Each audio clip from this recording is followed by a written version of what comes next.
Now, problem sports. We're all aware of the problem sports.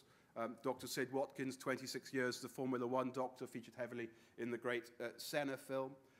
The issue of boxing, the only sport where the intention is to hurt and cause injury to your opponent. And one of the contexts in which I've encountered that recently is the booming world of white-collar boxing, where people train for between 6 and 18 weeks, it seems to me, before going into a ring for 3 rounds against someone they've hopefully been properly matched with. I was booked for, but then unable to do an inquest recently in Harrogate in relation to that. Inquest complicated by the fact that after the bout, when the deceased said he was feeling a bit funny, he then not only consumed alcohol against medical advice, but also took cocaine against medical advice, found dead on the Monday morning.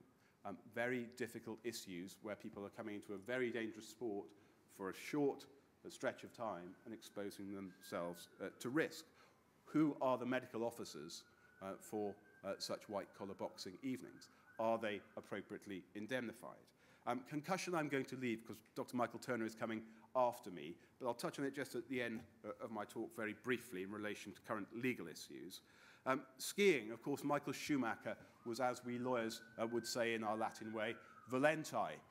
He was willingly consenting to the risk of injury when he was sadly injured while skiing. Schools sports, particular insurance issues, again, ski trips coming up here, and cycling, hearts get damaged, mountain biking, necks get damaged, particular sports. But the most dangerous sport or recreation, not on the list here really, in its pure form. You know, New Zealand has a no-fault compensation scheme for personal injury, and the most dangerous recreation is horse riding. By far the most payouts and the largest sums paid out in relation to horse riding injuries.